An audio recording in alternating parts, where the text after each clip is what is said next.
Hablemos de justicia penal. Con el gusto de saludarlos el día de hoy, en cabina de control Eduardo Muñoz en producción y dirección, Ariel Mendoza en controles y producción y su servidor Raúl Plasencia, saludando también de manera muy afectuosa a nuestro amigo el doctor Miguel Ángel Aguilar, que estará ausente por algunos días y posteriormente se habrá de reincorporar. Quiero aprovechar también para que le invitemos a todos los radioescuchas a la próxima conferencia magistral que habrá de impartir el abogado Juan Velázquez el día jueves 17 de octubre a las 18 horas aquí en el Instituto Givo, en Cracovia número 72, sobre el importante tema de los juicios orales en materia penal. Los invitamos para que puedan registrarse, confirmar su asistencia. Les recordamos que hay constancia de asistencia para todos aquellos que nos acompañen en este importante tema, que sin duda tiene una plena vinculación con lo que hemos estado platicando aquí en las últimas semanas. Esta serie de actuaciones que pueden llevarse a cabo, algunas sin necesidad de un control judicial, pero otras que requieren necesariamente un control de los jueces. Y precisamente a propósito de ello, es que habíamos convenido en la sesión anterior el poder platicar sobre los jueces de control y particularmente la serie de diligencias, actuaciones que pueden llevarse a cabo frente a los mismos. En este orden de ideas, me parece que hay por lo menos 5 aspectos que son en los cuales deberíamos de abonar, platicar en los siguientes minutos. El primero de ellos, el tema de los citatorios, las órdenes de comparecencia y la orden de aprehensión, que indiscutiblemente requieren reunir algunos requisitos esenciales, la solicitud que se formule, la resolución que puede darse en audiencia o a través de medios informáticos, tratándose de la orden de aprehensión, el desistimiento de la acción penal y, por supuesto, la ejecución y cancelación de alguna orden de comparecencia o bien de una orden de aprehensión. De igual manera, el segundo tema que vamos a abordar se refiere a la detención en caso urgente. Sin duda que aludiendo a la privación de la libertad en términos de una detención que implica pues una privación momentánea, temporal de la libertad, esta puede darse ante casos urgentes o bien ante algunos que no tengan estas características y de tal manera que habremos de abordarlo en los siguientes minutos. Las medidas cautelares, la audiencia inicial y por supuesto el auto de vinculación a proceso como los temas 3, 4 y 5. Esperemos poderlos abordar de manera completa y plena todos y cada uno de ellos. Empecemos con el primer tema. Cuando aludimos a la función que van a llevar a cabo los jueces de control, sin duda que tienen un papel muy importante en el sistema de enjuiciamiento penal mexicano. Y este papel tan fundamental y destacado tiene que ver con el cuidar que todas, absolutamente todas las actuaciones que se realicen por parte de los elementos policiales y que están detalladas en el informe policial homologado al que hemos hecho referencia, abordado aquí en estas sesiones, pero también las actuaciones por parte del Ministerio Público se encuentren apegadas a lo que establece la Constitución y a estas formalidades previstas en el Código Nacional de Procedimientos Penales. En este orden de ideas, sea que estemos hablando de una entrevista que se formule, una detención, un aseguramiento de cierta persona, una localización, recolección, traslado de algunas evidencias o indicios, y la preservación de la cadena de custodia, y así también el respeto a los propios derechos de la persona que se encuentre detenida, el trato a la víctima del delito, esto es, todas las garantías que se encuentran previstas a su favor. Y en particular hay un tema que es este, precisamente el inicial del cual queremos partir, que en el cual el juez tiene un papel esencial y muy importante. El tema de los citatorios, las órdenes de comparecencia y la orden de aprehensión. Vayamos a este primer aspecto. Cuando se ha presentado una denuncia o una querella de cierto hecho que la ley señala como delito, el ministerio Público, al anunciar que obra en la carpeta de investigación datos que establecen que se ha cometido ese hecho y que existe la probabilidad de que el imputado lo ha cometido o participado en su comisión, eso es muy importante identificarlo. No solo habremos de partir de una denuncia, sino también en el caso de las querellas, esto es, delitos que no son perseguibles de oficio. Y por otra parte, no solo estamos aludiendo a aquellos sujetos que han cometido o se les atribuye la autoría material o intelectual o mediata del delito, sino también el que haya participado en alguna forma. En este orden de ideas estaríamos aludiendo a los cómplices, a los encubridores, que podrían en todo caso también estar involucrados en la comisión de un delito, pero no como autores, sino más bien como partícipes. Siendo este el caso de que esté la denuncia, la querella presentada y que estemos ante un autor o partícipe de la comisión de algún delito, podrá ordenarse el citatorio por parte del juez para el imputado a efecto de que comparezca ante la audiencia inicial. O bien, emitirse una orden de comparecencia a través de la fuerza pública en contra del imputado que, habiendo sido citado previamente a la audiencia, no comparezca sin justificación alguna. Esto hace referencia precisamente a una formalidad y a un derecho esencial para toda persona. Está reconocido en el artículo 141 y lo que busca es preservar la legalidad de las actuaciones y particularmente también destacar el derecho a la presunción de inocencia para que alguna persona pueda ser molestado en su persona, en su individualidad, en el ámbito de su libertad personal, deberá existir entonces un mandamiento emitido por una autoridad judicial y en este caso el citatorio que se formule para que se comparezca ante la audiencia inicial o en su caso la orden de comparecencia que solo habrá de surgir o emitirse cuando el individuo que previamente ha sido citado no comparezca sin existir justificación alguna. En este último predicado tendríamos que destacar lo siguiente: la ausencia de la persona que ha sido citada a comparecer pudiera tener alguna justificación. Justificaciones tales como, por ejemplo, estar padeciendo alguna enfermedad, estar ausente momentáneamente de la ciudad o, en su caso, que el citatorio no se hubiese notificado de manera personal en el domicilio correspondiente. Y si en todo caso agotamos el citatorio y la orden de comparecencia,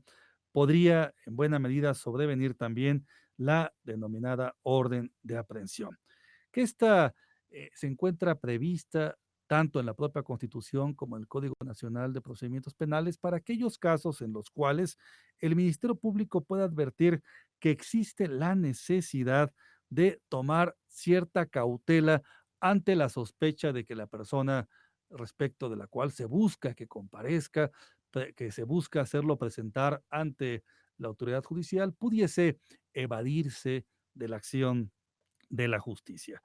Para determinar esta circunstancia existen algunos elementos, requisitos esenciales, solicitudes que deben formularse y cubrir ciertos requisitos. Por ejemplo, el artículo 142, al hacer referencia a la solicitud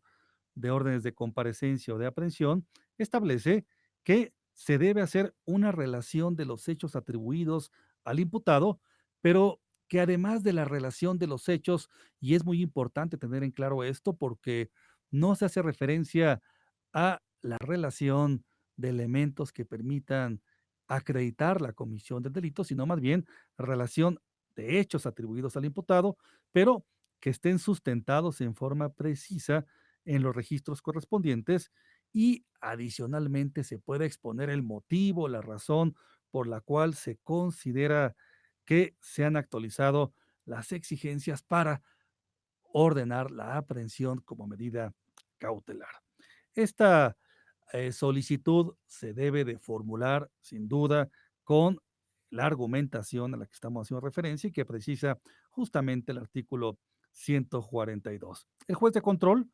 va a resolver esta solicitud de aprehensión o de comparecencia en dos momentos como posibilidades. Número uno, en la audiencia o bien a través del sistema informático. En ambos casos, debe cuidarse la debida secrecía y se debe de pronunciar sobre cada uno de los elementos que se están planteando en la propia solicitud. Si es que se solicita la orden en una audiencia, entonces esta audiencia debe fijarse dentro de las 24 horas siguientes a partir de la solicitud, exclusivamente con la presencia del Ministerio Público. En este orden de ideas estamos aludiendo a una secrecía mayúscula. El único que va a conocer precisamente la solicitud y los elementos que hasta ese momento se han integrado a la carpeta de investigación será el Ministerio Público y el juez, buscando precisamente que se haga presentar a la persona ante el mismo para desahogar la diligencia correspondiente. En el caso de la solicitud de orden de aprehensión o comparecencia, si es que ésta no reúne los requisitos exigibles, el juez debe de prevenir precisamente la audiencia o por el sistema informático al Ministerio Público para que haga las precisiones o las aclaraciones correspondientes. En este orden de ideas, a qué requisitos, a cuáles exigencias son a las que debemos estarnos y que deben satisfacerse para efecto de poder emitir la orden de aprehensión correspondiente o la orden de comparecencia. Bueno, indiscutiblemente que debemos estar ante la situación de que se encuentren acreditados ciertos hechos atribuibles al imputado y por otra parte circunstancias que hagan posible su intervención en el hecho delictivo. Esto es, que estemos ante la situación de un delito que se ha cometido y por otra parte, ante elementos que permitan establecer, determinar que esta persona tuvo alguna intervención en la comisión de este hecho, que además, por supuesto, debe cubrir los requisitos de que sea calificado, considerado como un hecho delictivo. Pero si esto es el supuesto y en este orden de ideas nos encontramos, entonces la carpeta de investigación deberá de contener todos aquellos datos de prueba que permitan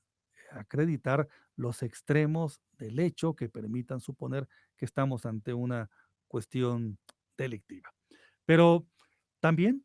en este orden de ideas, podríamos partir de la base de que se requiere la detención de una persona ante un caso urgente. Esto es, hay una variable distinta de la cual tenemos que partir en el sentido de si estamos ante la urgencia de la detención o ante un supuesto en el cual pudiésemos dejar transcurrir cierto tiempo, aun cuando fueran 24 horas, para solicitar la orden de aprehensión hacia alguna persona. El tema de la detención en caso urgente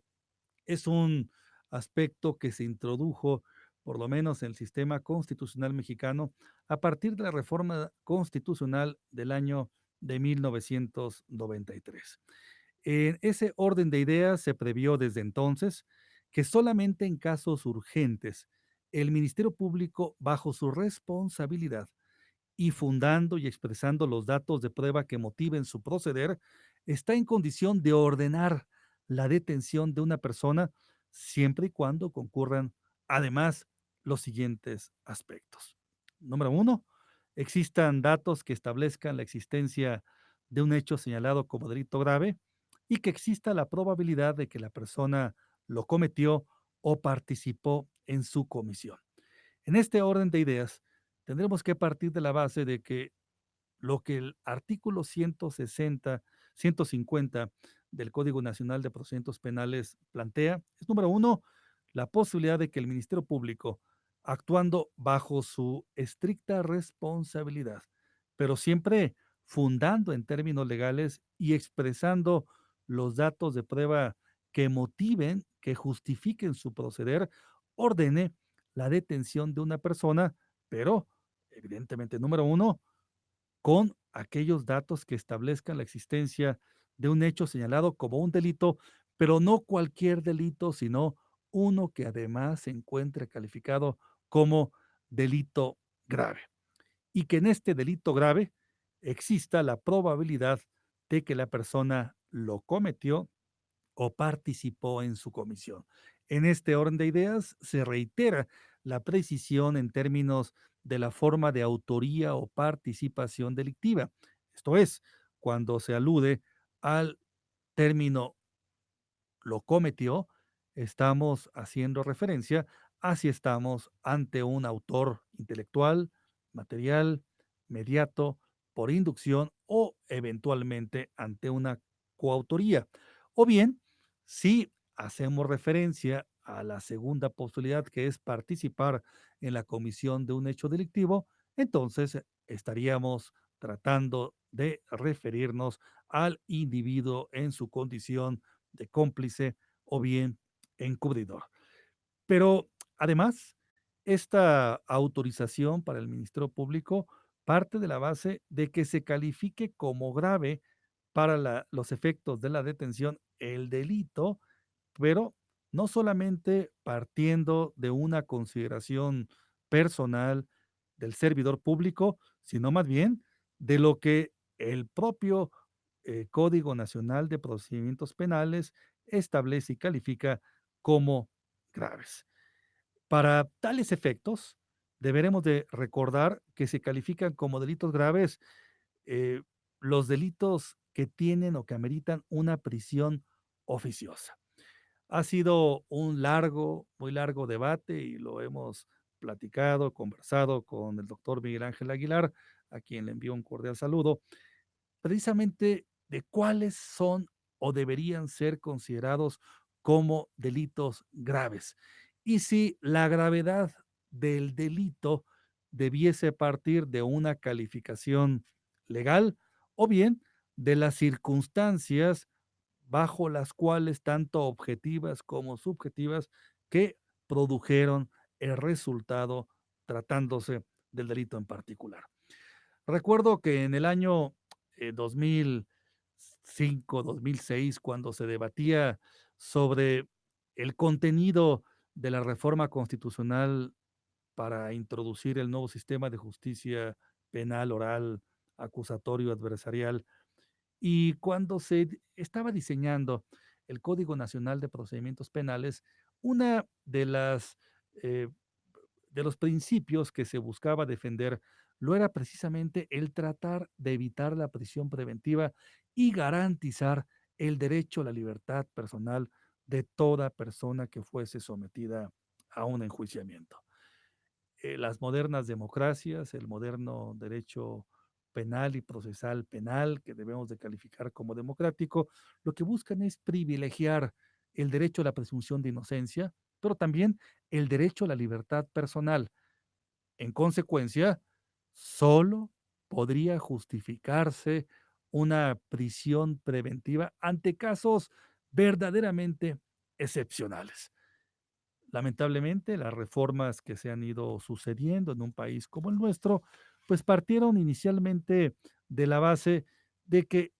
algunos, muy pocos delitos pudiesen ser considerados como graves para efectos de una prisión oficiosa, pero actualmente ya encontramos una lista que se va ampliando y que peligrosamente en un futuro quizás pudiese continuar con esa terrible tendencia y entonces pervertir, desviar la finalidad, el sentido de un sistema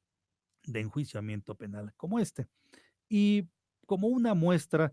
la reforma publicada el día 12 de abril del año en curso a la Constitución Política de los Estados Unidos Mexicanos en su artículo 19, a partir de la cual se establecen como delitos graves que ameritan prisión preventiva oficiosa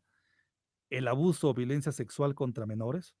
la delincuencia organizada, el homicidio doloso, el feminicidio, la violación, el secuestro, la trata de personas, el robo a casa, habitación, el uso de programas sociales con fines electorales, la corrupción, tratándose de los delitos de enriquecimiento ilícito y ejercicio abusivo de funciones, el robo al transporte de carga en cualquiera de sus modalidades, delitos en materia de hidrocarburos, petrolíferos o petroquímicos, delitos en materia de desaparición forzada de personas y desaparición cometida por particulares, delitos cometidos con medios violentos como armas y explosivos. Y en esta parte quisiera detenerme un poco. Delitos cometidos con medios violentos como armas y explosivos. Muy importante tener muy en claro que cuando se alude en la Constitución a delitos cometidos con medios violentos como armas, no se distingue si estamos aludiendo a armas de fuego o bien si se trata de armas de uso exclusivo o reservado para el ejército y fuerza aérea, o bien si estamos ante armas punzo corto, penetrantes o cualquier instrumento que pueda ser utilizado para causar daño a alguien más, lo cual nos parece deja sumamente abierto el tema. Lo mismo cuando se hace referencia posteriormente a los delitos en materia de armas de fuego y explosivos de uso exclusivo del Ejército, Armada y la Fuerza Aérea, va quedando muy en claro que estamos ante una doble posibilidad. O bien ante un arma que no es de aquellas de uso exclusivo del Ejército, la Armada y Fuerza Aérea, y que entonces partiríamos de la base de que podríamos aludir a cualquier objeto que pueda ser utilizado para causar daño a alguien más. Una reforma a la Constitución que sin duda en la ley secundaria tendría que matizarse, especificarse, para que de manera taxativa, específica, pueda establecerse ante qué tipo penal nos encontramos. Los delitos graves, también establece la reforma, serán considerados aquellos que determine la ley en contra de la seguridad de la nación y el libre desarrollo de la personalidad y de la salud, lo cual nos permite identificar entonces que, acorde al artículo 19 de la Constitución, estamos ante una variable sumamente amplia de tipos penales y que se van reproduciendo de manera sucesiva y que quizás de manera lamentable, terrible, peligrosa, pudiera ser que con el paso de los años esta lista, este catálogo de tipos penales que se encuentra en la Constitución calificados como tales, pudiese ampliarse de manera mucho más extensa. También se establece en buena medida como un requisito que puede existir un riesgo fundado de que el imputado pueda sustraerse de la acción de la justicia. Y esta variable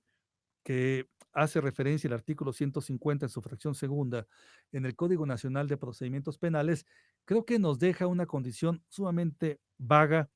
y amplia. ¿Cuándo podríamos determinar que estamos ante el riesgo fundado de que el imputado pueda sustraerse de la acción de la justicia? Cuando no tenga un trabajo fijo, cuando no tenga un domicilio específico, único, preciso en un lugar de la República, cuando no estemos ante una persona que suela entrar y salir del país con mucha frecuencia, cuando enfrente una pena privativa de libertad con motivo de la sentencia que pueda imputarse, cuando hubiese cometido delitos previos, válgame, estamos ante posibilidades múltiples, pero todas estas deben encontrarse fundadas, esto es, sustentadas en algunos argumentos, datos de prueba que posteriormente hagan eh, al juez convicción en el sentido de que en efecto el sujeto podría en un momento determinado evitar acudir ante la justicia. Y por otra parte, el tercer elemento que tiene que ver con la condición de la hora, el lugar o cualquier otra circunstancia a partir de la cual no se pueda acudir por parte del Ministerio Público ante la autoridad judicial o que de hacerlo el imputado puede evadirse. Estamos sin duda, me parece, ante aquellas circunstancias bajo las cuales ante la llamada flagrancia, pero equiparada, o ante la cuasi flagrancia, o ante aquellos hechos en los que el Ministerio Público debe tomar la determinación entre privilegiar el derecho a la libertad personal o, en todo caso, el acceso a la justicia por parte de la sociedad en general y, sobre todo, la idea de poder cumplir con la función correspondiente. En este orden de ideas, el hecho de que en un momento determinado se pueda tomar esta determinación de que sin acudir ante el propio juez de control se tome una decisión de poder detener a alguna persona, tendrá que ser revisada por parte del juez de control para determinar la legalidad de la actuación por parte del Ministerio Público. Esto es, calificar de legal la detención o no. Y esta calificación de legal de la detención tendrá que partir de múltiples variables. Y estas variables tendrán que ser tomadas en consideración sobre la base de estos argumentos de la fracción uno, 2 y 3 del artículo 150. ¿Estamos ante el delito grave o hay un error de apreciación? ¿Estamos ante un riesgo fundado de que el imputado pueda sustraerse de la acción de la justicia o solamente ante la condición de que el imputado no esté privado de su libertad de manera momentánea o temporal? En este orden de ideas, cuando hacemos referencia a la calificación de la legalidad de la detención por parte del juez de control, será el que en un momento determinado determine si se han reunido todos y cada uno de los requisitos para calificar de urgente el caso concreto, y si no es el caso, entonces determinar que estamos ante un comportamiento indebido, ante una situación que debe ser sancionada conforme a las disposiciones aplicables, y sobre todo que el individuo debería ser puesto más bien en libertad, dado que no se presentan las condiciones correspondientes. Si este es el supuesto, vamos a continuar hablando después de un breve corte en cuanto al tema de las medidas cautelares y los tipos de medidas cautelares que pueden dictarse en un momento determinado. Regresamos en unos segundos.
Ustedes en estos meses van a adquirir todo lo que necesitan como herramientas para su ejercicio profesional, para su ejercicio académico y por supuesto para ese compromiso con el país, con el magistrado Miguel Ángel Aguilar, que seguramente les va a poder dar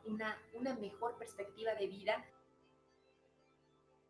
Una de esas experiencias para integrar profesores que tengan estructuralmente una buena enseñanza, una buena práctica, porque emergen de un conocimiento específico y que hayan escrito obra adjunta, adyacente o especializada en el tema, nos hizo buscar en México y en otros países quiénes podrían ser. Sin lugar a dudas, una de las preocupaciones en el contexto mundial son las actividades a través de acciones o omisiones de corrupción. Establecer hoy en día los parámetros de una resolución. ¿Cómo se dicta una sentencia en derecho administrativo sancionador? ¿Qué contenidos debe tener la misma? ¿Cómo se sustancia un recurso?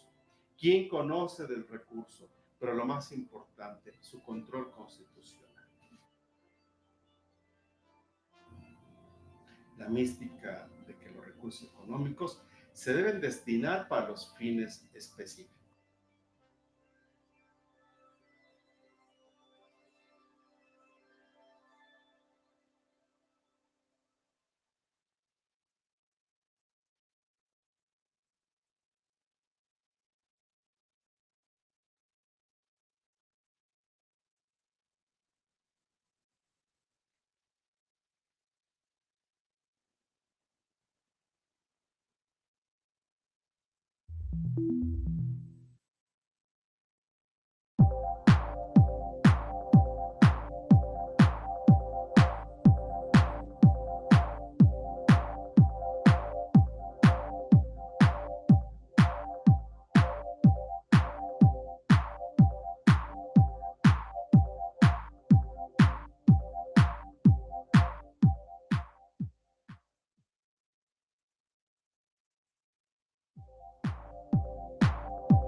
Continuamos hablando de justicia penal y un saludo para todos los radioescuchas. Me comenta el personal de producción que en las ocasiones anteriores hemos alcanzado ya más de 30,000 reproducciones y radioescuchas que nos están aquí atentos a lo que comentamos. A todos ustedes les envío un cordial saludo y agradecemos no solamente su atención, sino también la participación a través de redes sociales con las preguntas que nos formulan. Y una de ellas tiene que ver justamente con lo siguiente. El simple hecho de que una persona sea señalada como probable partícipe en la comisión de un delito que amerita pena privativa de libertad, ¿justificaría la orden de aprehensión o no es el caso? Bueno, tenemos aquí que dejar muy en claro que tratándose de una orden de aprehensión, estamos justo en esta parte relativa a la que hacíamos alusión hace algunos momentos. ¿De qué manera debemos establecer una ponderación entre el derecho a la libertad personal y, en todo caso, el derecho al acceso a la justicia por parte de las víctimas y reclamo de justicia por la sociedad? Los propios tribunales federales han establecido algunos criterios en torno a si la orden de aprehensión en el proceso penal acusatorio oral requiere solamente como motivación el hecho de que se le atribuya a una persona un hecho que es sancionado con prisión preventiva. Y va quedando muy en claro que esto no es suficiente, sino que más bien debemos estar ante algún otro elemento que permita establecer la necesidad de esta cautela, el que podamos en buena medida motivar de forma adecuada esta orden y que en un momento determinado podamos distinguir entre los delitos que ameritan una prisión preventiva oficiosa y los que no ameritan tal circunstancia. Habrá que diferenciar entre una orden que emita un juez de control, que lo que busca es hacer comparecer a alguna persona ante él, y aquellas circunstancias que podrían justificar en un momento determinado el librar una orden de aprehensión. Una orden de aprehensión que sin duda tendría que estar sustentada en circunstancias que busquen dejar muy en claro que no existiría otra alternativa justamente para hacer comparecer ante el juez a la persona que se está requiriendo. Y todo esto nos lleva precisamente al tema de las llamadas medidas cautelares. El juez de control está en condición de imponer medidas cautelares para asegurar la presencia del imputado en el procedimiento, para garantizar la seguridad de la víctima ofendido o del testigo, o bien también para obstaculizar el desarrollo adecuado del procedimiento. Recordemos que en nuestro país no están autorizados hasta el día de hoy los juicios penales en ausencia. En otros países se han puesto en práctica y algunos tratan de defender la idea de que la mejor manera de lograr condenas en contra de las personas señaladas como probables responsables de la comisión de un delito lo es haciéndolo en ausencia, y no podríamos desmentirlo. Sin duda que la manera más fácil de condenar a alguien lo es no permitiendo la defensa y, por supuesto, estando ausente. Esto es algo que durante la Edad Media se practicó, se llevó a cabo y con gran frecuencia, y que, acorde al estándar universal de respeto al debido proceso, de el acceso a la justicia hacia toda persona y particularmente al imputado, no podríamos en un momento determinado justificar en un sistema de justicia penal como el mexicano. Juicios en ausencia, sin duda, que de ninguna manera encontrarían justificación. Imaginemos imponer una pena privativa de libertad a alguien que no tuvo la oportunidad de ser escuchado, de defenderse. Podría existir el contraargumento, pero es que no ha sido escuchado ni ha logrado, en todo caso, ejercer una defensa hacia su favor por voluntad propia. Por propia voluntad se ha evadido y por propia voluntad ha dejado de lado el ejercicio de su defensa. Sí, sin embargo, aquí encontramos una condición esencial y fundamental: el hecho de que el Estado garantice la presunción de inocencia. Una persona a la cual se le atribuye un hecho que se encuentra calificado como delito y que existen algunos datos que permitan determinar que probablemente, ojo con la palabra probablemente, el sujeto intervino, de ninguna manera podríamos con solo esos aspectos justificar, motivar, sustentar de manera adecuada una condena. Por ello es que los juicios en ausencia se han dejado de lado y quedan ahí en la historia como un recuerdo de un oprobioso pasado en el cual se buscaba juzgar en ausencia, condenar en ausencia, sin defensa, y después solamente buscar cumplir o bien obligar a que se cumpla la condena. En este orden de ideas, las medidas cautelares que pueden imponerse por parte del juez de control tendrán que dictarse a solicitud del agente del Ministerio Público, pero también la víctima o el ofendido pueden en un momento determinado solicitarle al juez que se adopten algunas medidas cautelares que busquen proteger alguna situación que tenga que ver con los mismos, desde su propio patrimonio, su integridad personal, la materia misma del juicio o bien cualquier otra circunstancia que resulte necesaria para poder lograr el objetivo que busca, los fines que busca precisamente la justicia, que es esclarecer los hechos, castigar al responsable e indudablemente tratar de repararle el daño a la víctima. Por ello es que el artículo 155 del Código Nacional de Procedimientos Penales establece cuáles son los tipos de medidas cautelares que pueden solicitarse en un momento determinado. La presentación periódica ante el juez o la autoridad distinta que aquel designe. Esta es una medida que podríamos afirmar que es la más recurrente o frecuentemente utilizada. Se le va a permitir al sujeto enfrentar el juicio en libertad, pero se le va a condicionar a que se presente de manera periódica ante el juez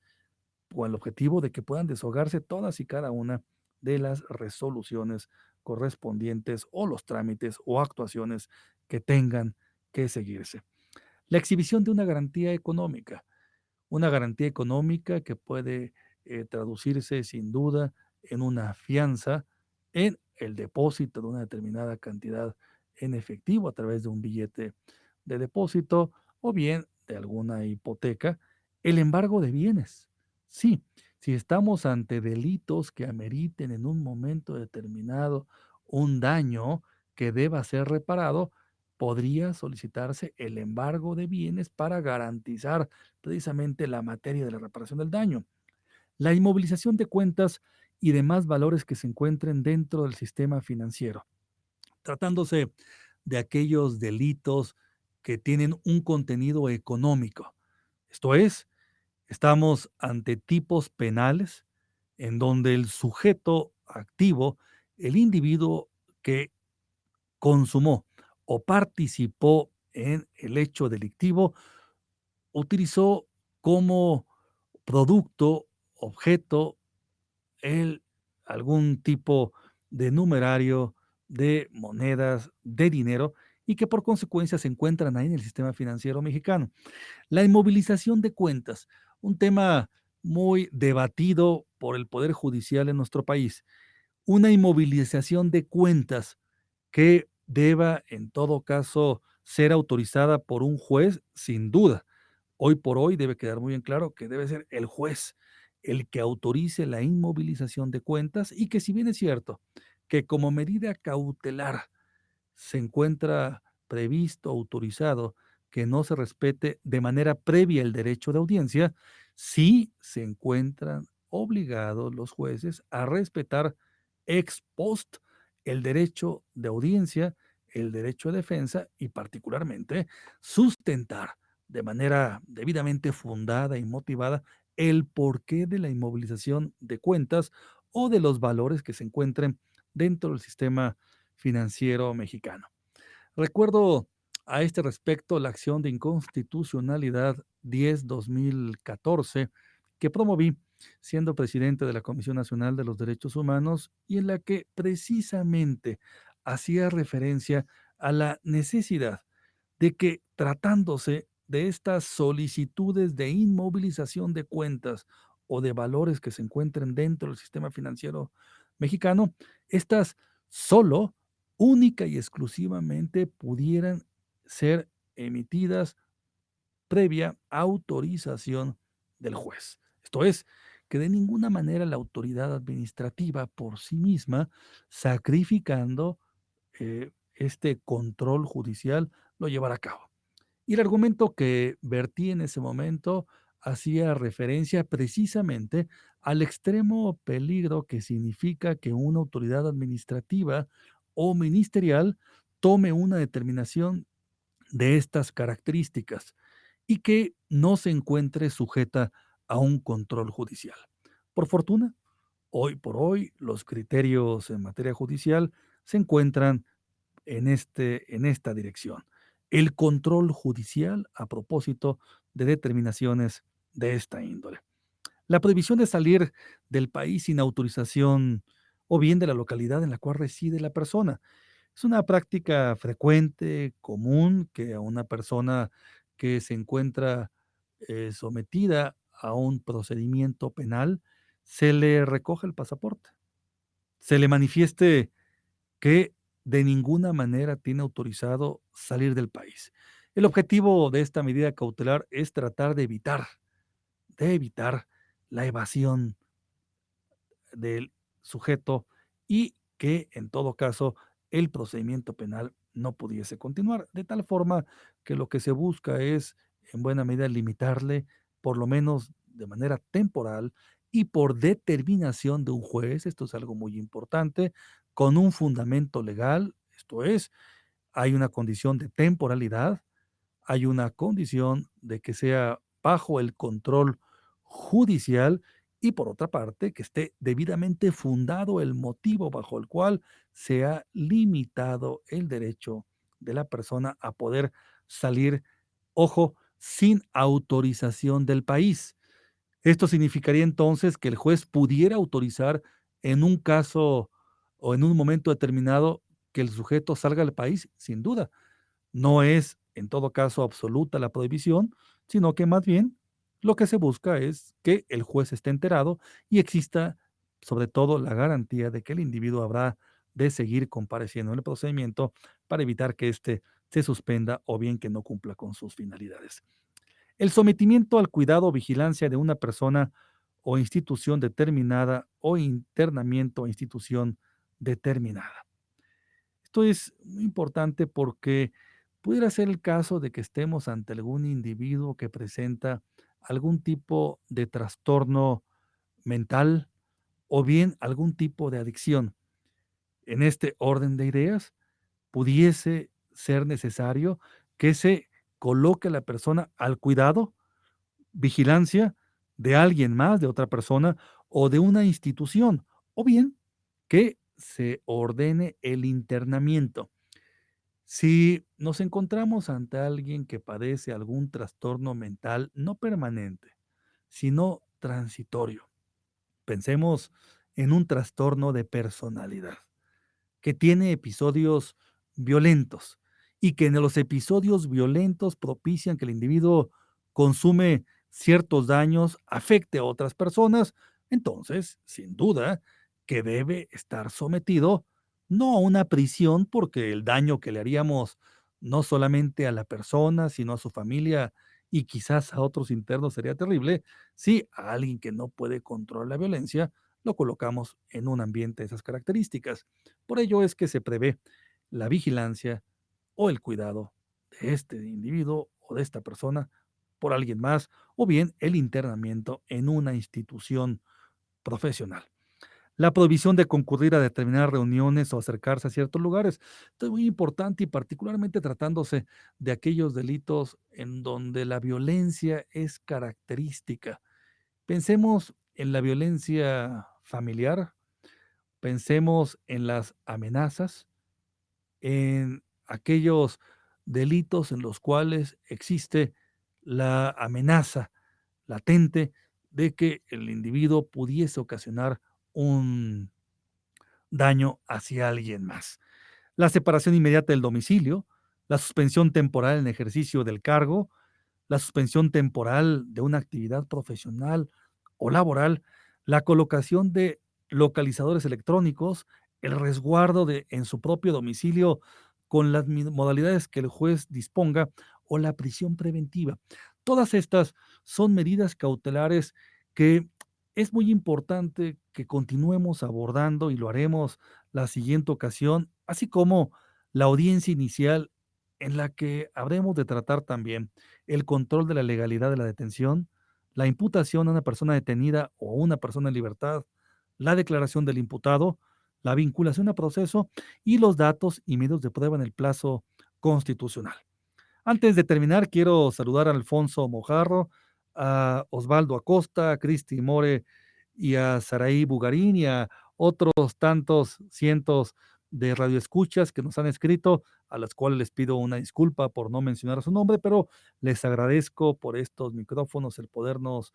el poner atención con nosotros, el acompañarnos y los invito